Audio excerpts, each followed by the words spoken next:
Bonjour à toutes et à tous. Chaque année, le mois d'avril ouvre une période de commémoration du génocide des Tutsis.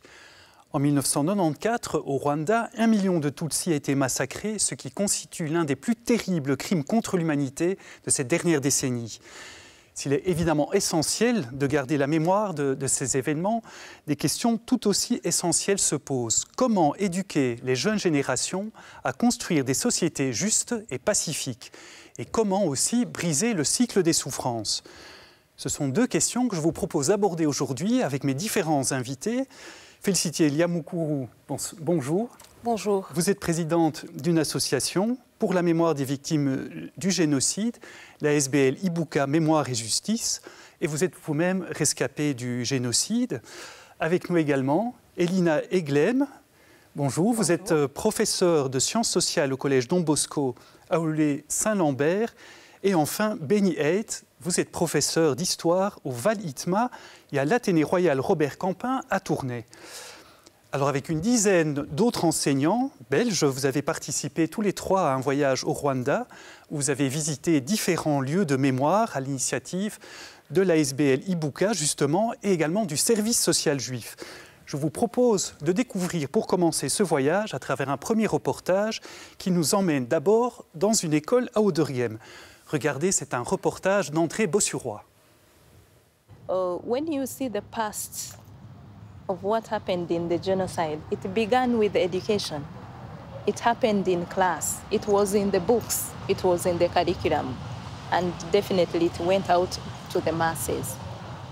So if, for example, kids in class were given, for example, if they were doing mathematics, and a teacher said, if you had 10 Tutsis and killed 5, how many would you remain with? On est ici avec plusieurs élèves de 4e année et de 5e année pour travailler sur le génocide des Tutsis. Ici, l'idée, c'était de leur proposer d'aborder le génocide d'une autre approche, à travers l'art, à partir de matériaux de récupération.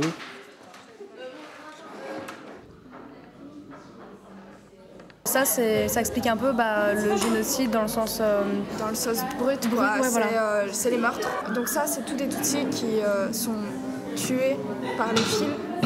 Enfin, c'est comme une agression, ouais. quoi. Ouais, voilà. C'est en plein cœur. Et là, ça parle plus un peu des causes, dans le sens qu'est-ce qui a fait que ceci nous a amené à ça. Donc il y a la radio d'Émile Colline. Ouais, vraiment la manipulation et aussi peut-être les différences que les Européens ont instaurées entre les Hutus et les Tutsis, qui à la base n'étaient pas celles-là. À la base, les Hutus et les Tutsis étaient éleveurs et agriculteurs, et c'était ça qui différenciait. C'était une classe sociale et pas une ethnie.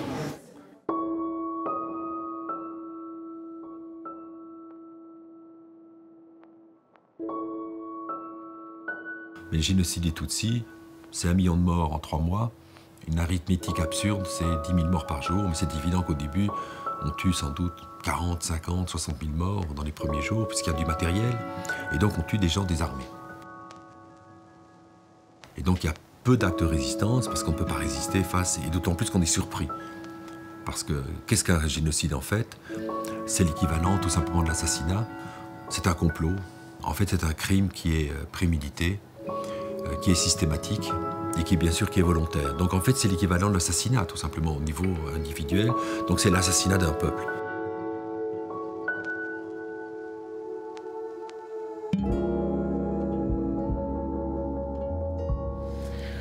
Alors, le 7 avril, c'était un matin, jeudi matin.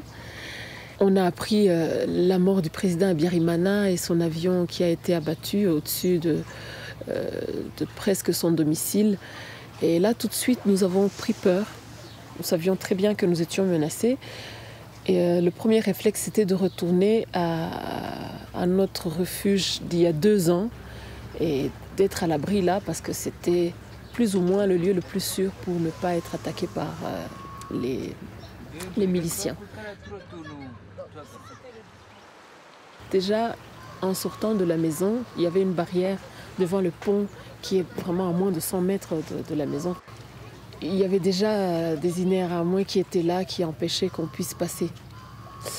Mon père a négocié Et finalement, ils ont cédé. Et nous nous sommes retrouvés au petit séminaire avec quelques autres familles qui, elles, n'avaient pas eu besoin de passer par ce pont. Et donc on se disait, tiens, heureusement pour nous, nous sommes en sécurité, nous sommes tous ensemble ici. Mais ça n'a pas duré. À 17h30, il y a déjà eu une première attaque. On a tué 2 prêtres.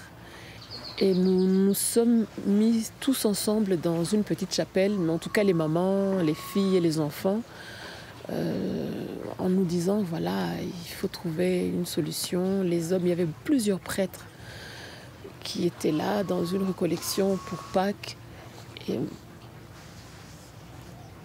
ça n'a pas tardé. Moi, je suis sortie de cette chapelle-là et en sortant, arrivée à l'extérieur sur le balcon, et une deuxième attaque qui est venue d'en bas. Et j'ai couru en dépassant plus ou moins le petit groupe de prêtres qui étaient là. Et je suis montée dans un petit grenier et nous nous sommes cachés là. Nous sommes restés là plus de 3 heures. Et moi, je n'en pouvais plus. J'étais mal. Tout le monde était au-dessus de moi. Et je me suis dérobée sous leur corps et je suis sortie. Et donc moi, je suis allée dans le bureau de mon père parce que c'est là que j'allais quelques heures plus tôt pour prendre un pull. Et il était assis sur son bureau. La porte n'était pas verrouillée. Et je lui ai dit, papa, vite, vite, vite, on vient nous évacuer, il faut qu'on parte d'ici. Et donc moi, je suis retournée dans la chapelle où j'étais. Et c'est là que j'ai découvert que tout le monde avait été tué. Félicité Lia Mukuru, on vient de vous voir donner votre témoignage dans ce reportage, un témoignage évidemment très fort, bouleversant. Vous avez donc emmené des enseignants à Nyundo, sur les lieux où votre propre famille a été victime du génocide, ont été assassinés. En quoi est-ce que c'est important pour vous que des enseignants belges puissent se rendre sur les lieux où s'est passé le génocide ? C'est très important parce que dans la transmission de la mémoire, en fait, il n'y a pas que les rescapés, que Ibuka, notre association. C'est tout un ensemble d'acteurs qui pourraient vraiment permettre à ce que cette transmission soit faite. Et principalement, vraiment, pour moi, l'école, pour nous, Ibuka, l'école, c'est vraiment le lieu de transmission primordiale. Donc c'est important d'amener les profs, de travailler avec eux. Là où nous ne savons pas arriver, eux, y arrivent bien. Beni Eid, vous êtes justement enseignant, vous avez participé à ce voyage. De votre côté, qu'est-ce qui vous a amené, décidé à faire ce voyage? Oui, en tant qu'historien qui apprécie particulièrement le XXe siècle, donc le siècle justement des différents génocides, l'historien est quand même un enquêteur, et donc aller à l'enquête, mener une enquête, ça se fait à travers des livres, des dossiers, bien évidemment. On peut aussi aller travailler dans les archives, mais l'historien, ça fait quand même partie des sciences humaines, et dans le côté sciences humaines, il y a le côté humain, y aller sur place, rencontrer, palper finalement les émotions, les odeurs, les regards, et cette beauté, parce que le Rwanda est un magnifique pays, ça rend la chose encore plus compliquée finalement à expliquer aux élèves, mais on revient avec une palette de couleurs qui est bien plus élargie et qui permet donc une certaine transmission de l'émotion et de tout simplement jouer notre rôle premier, c'est-à-dire de transmettre cette mémoire et de ne pas finalement laisser les rescapés seuls dans ce terrible combat face au négationnisme notamment. Vous êtes professeur d'histoire. Est-ce que selon vous, en Belgique, on parle suffisamment, est-ce qu'on parle de façon juste du génocide des Tutsis? Alors, parler suffisamment, non. Je pense qu'on n'en parlera jamais suffisamment, mais je crois que c'est déjà important d'en parler tout simplement. Mais vous le dites avec des mots justes. Alors ça, c'est une des leçons qu'on a pu retirer justement dans notre voyage au Rwanda, c'est qu'il y a des mots qui sont vraiment appropriés à ce contexte et qu'il ne faut pas confondre avec d'autres choses. On parle bien de génocide. On a vu dans le reportage que Joël Kotek parlait donc de 1 million de morts. J'ai encore entendu la semaine passée, lors d'un journal qui parlait justement de la reconnaissance de la France, de son implication. On le savait, maintenant c'est officiel. On parle bien de 1 million et pas 800 000 morts. Et attention aussi, on parle bien de 1 million fois une vie qui a été perdue, sans oublier toutes les familles qui sont à côté de cela. Et donc, les mots justes sont importants à être utilisés, et ça, c'est quelque chose qui nous a justement été apprise ou été transmise grâce à Félicité et au voyage au Rwanda, oui. Elina Eglem, au début du reportage, on voit comment des élèves abordent la réalité du génocide des Tutsis à travers finalement une expression artistique. Alors donc vous êtes professeur de sciences sociales, Vous avez aussi fait partie de ce voyage. Comment faites-vous pour sensibiliser vos élèves à la réalité de ce génocide, ou plus largement du génocide en général, si on ose dire ? Mais tout d'abord, on n'est pas seul, on s'entoure de bonnes personnes, de différents programmes qui existent, comme La haine, je dis non, mais aussi, comme le disait Félicité, de personnes qui ont vécu ce génocide de près ou de loin, comme des journalistes qui étaient sur place. Et puis, je travaille avec ma collègue Vinciane Pierson et on essaye vraiment de multiplier les portes d'entrée et de croiser les regards disciplinaires. Et donc, on le fait sur 4 années. Donc, par exemple, en 3e, on aborde les stéréotypes, les préjugés, la discrimination qui est un peu stéro de la violence.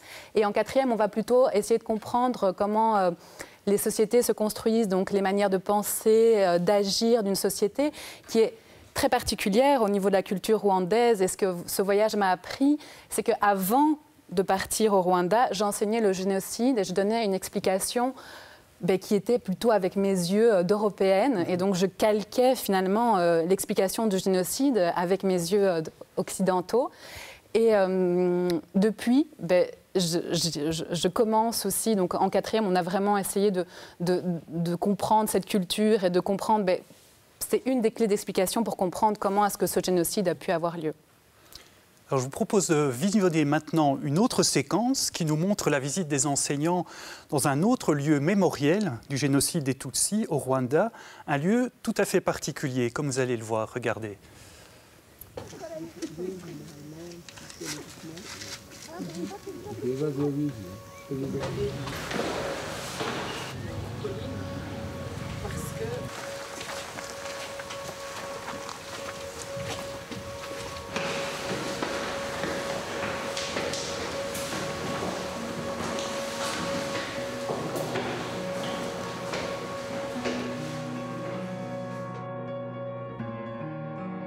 Ici, nous sommes un haut lieu de résistance des Tutsis de Bisesero, alors que toutes les collines, les gens avaient été massacrés dès le 7 avril 1994.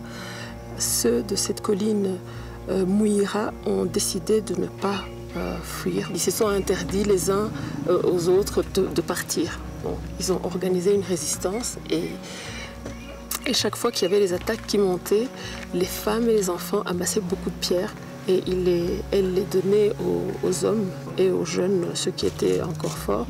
Et ils arrivaient à repousser toutes les attaques qui y arrivaient. Donc, ils ont résisté pendant 1 mois.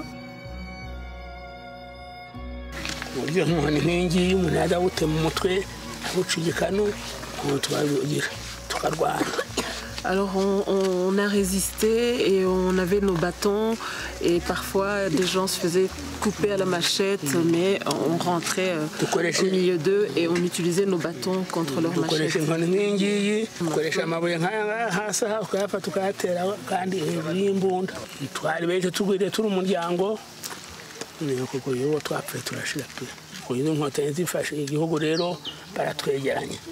Et alors quand le pays a été libéré, le FPR a eu cette idée de nous rassembler, de rassembler les quelques survivants en un même endroit.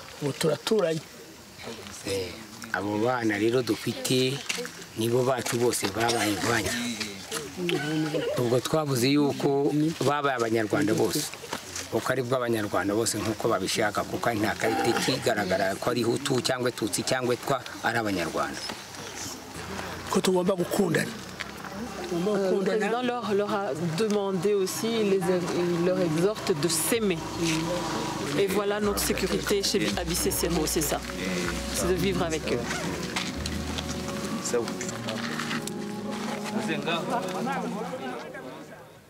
Voilà, une deuxième séquence très émouvante également. Et Elina Eglem, comment avez-vous vécu cette visite au mémorial de Bisesero ? J'ai été particulièrement bouleversée lors de cette visite. Je n'arrivais presque plus à respirer.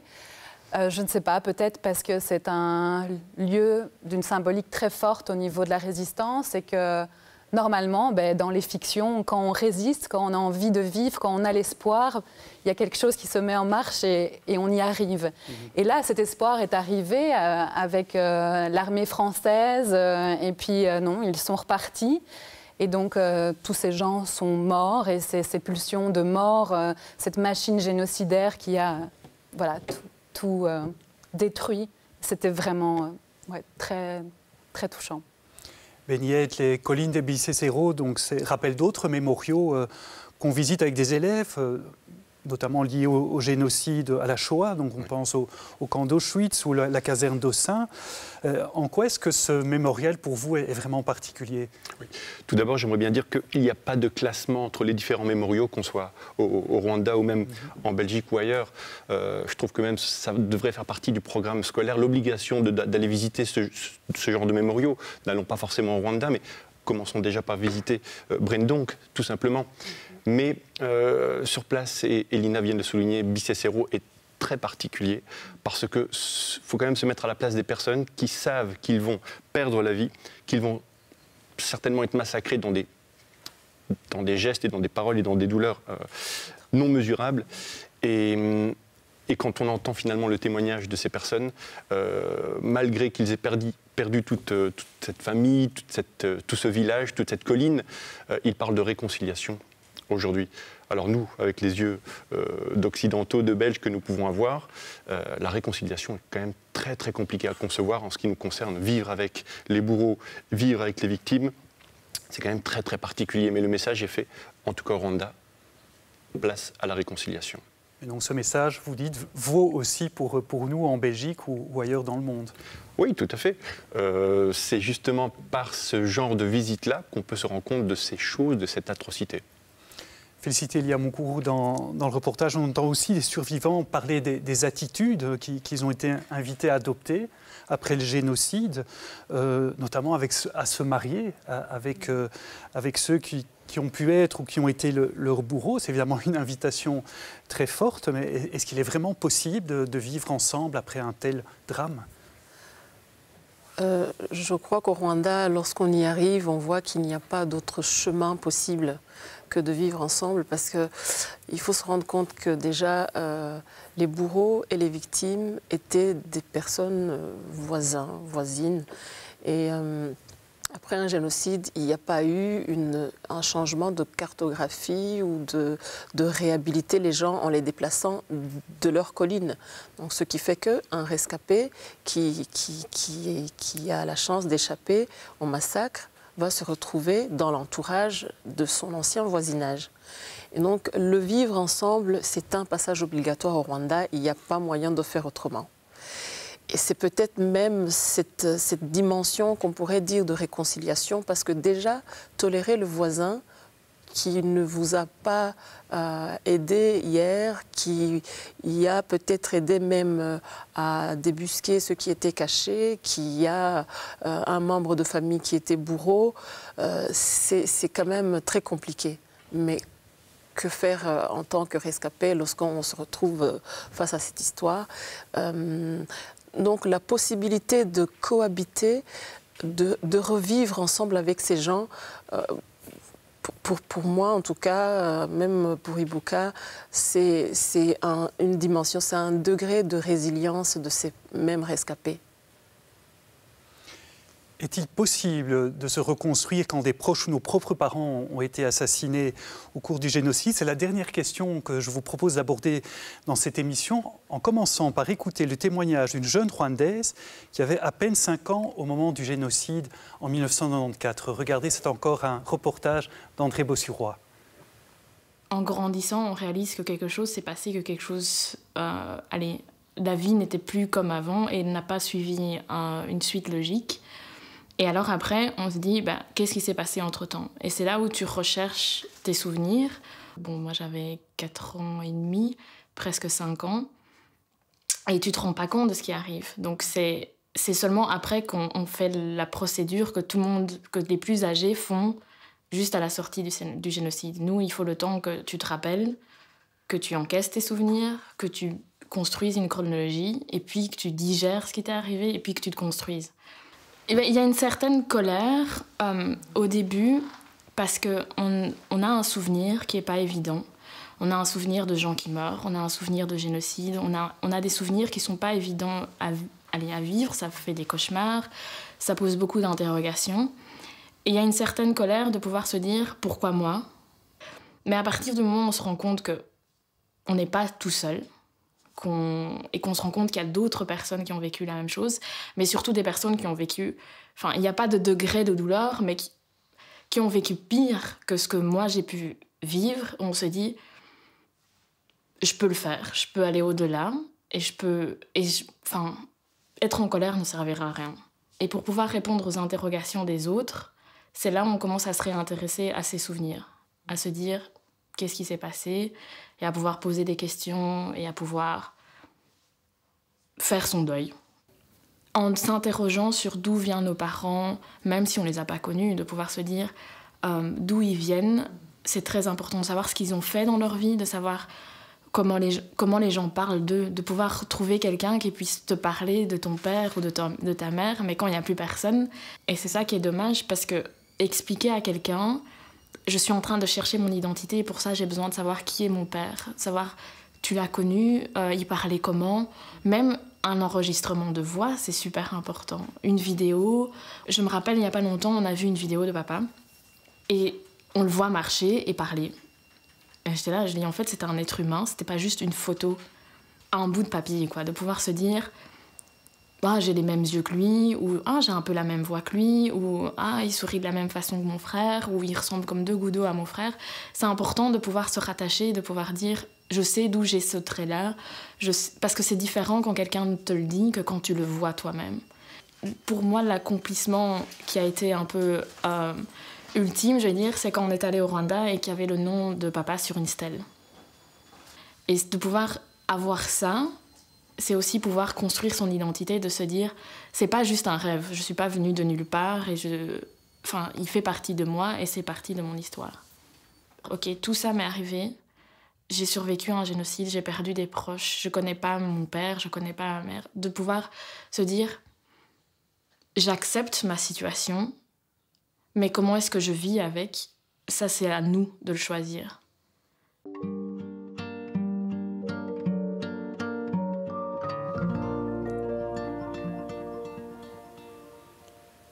Merci à Marie-Pierre Karangwa pour son témoignage. Beniette, qu'est-ce qui vous frappe dans ce que Marie-Pierre dit ? C'est un sentiment d'humilité qui me revient en plein visage.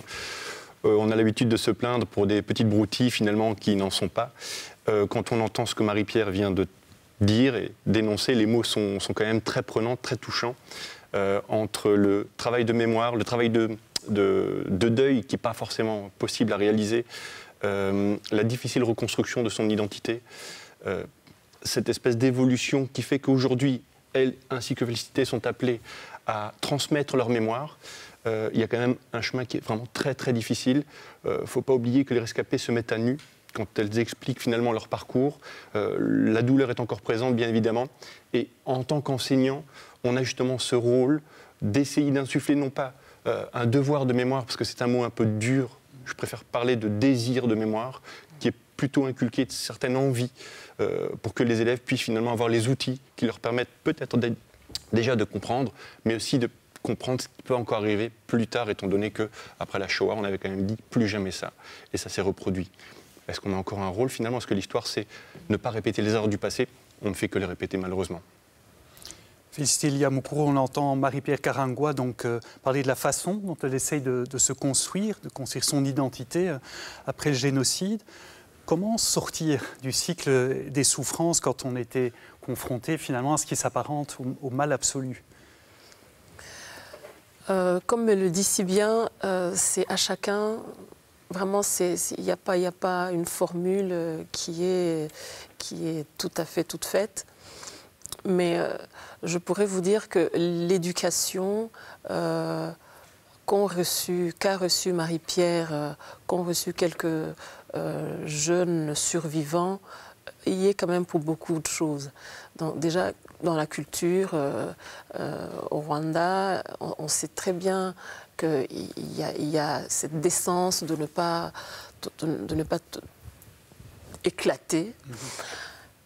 La souffrance des Tutsis a commencé il y a très très longtemps. Je pense que nos parents, en nous éduquant, ils essayaient un peu de nous aider à échapper à une certaine discrimination, à une certaine violence qu'ils savaient très bien qu'on pourrait rencontrer dans les rues, à l'école et partout. Et donc, quand le génocide arrive, ceux qui survivent s'accrochent et s'attachent à même presque vivre pour ceux qui sont partis. Et donc, comment sortir de ce cycle, de cette douleur, elle est là. En fait, je pense que c'est quelque chose qu'on doit marcher dessus, mais on peut jamais s'en séparer. Et se relever, c'est de se dire, cette douleur, je vais vivre avec. Comme elle le dit bien, je dois accepter ma situation, je dois accepter qu'ils ne vont plus revenir, que je ne vais plus les voir, parce qu'il faut savoir qu'il y a quand même pas mal de ceux qui n'ont pas vu les leurs, n'ont pas vu les corps, sont restés dans un déni en se disant peut-être que, voilà, on se fait des fantasmes, on se dit, on ne sait jamais que je pourrais peut-être retrouver mon frère, ma sœur. Mais à un moment donné, pour s'en sortir, c'est accepter sa situation et essayer un peu d'équiper sa vie avec ce qu'on peut trouver de bien autour de soi. À Ibuka, d'ailleurs, vous cultivez l'écoute, le dialogue, la libération de la parole. Elina Eglem, est-ce que ce sont des attitudes qui peuvent inspirer vos élèves aussi ? Oui, tout à fait. Et en fait, on essaye d'enseigner finalement l'espoir. Et grâce à ces enseignements, c'est aider nos élèves à grandir en humanité, à faire le choix de l'inclusion, à faire le choix de la vie, et qu'ils deviennent eux-mêmes responsables de cette humanité. Eh bien, merci à tous les trois. On arrive déjà au terme de cette émission. Merci d'avoir partagé vos témoignages, le récit aussi de votre voyage et de ce que vous faites. Merci à vous aussi d'avoir été avec nous ce matin pour, de notre côté aussi, faire mémoire de ce génocide des Tutsis de 1994. Si vous souhaitez revoir cette émission, eh bien, c'est sur la plateforme Ovio ou sur le site catobel.be. Et si vous souhaitez en savoir plus sur l'association Ibuka Mémoire et Justice, rendez-vous sur le site www.ibuka.be. Merci encore, prenez soin de vous et à très bientôt. Merci.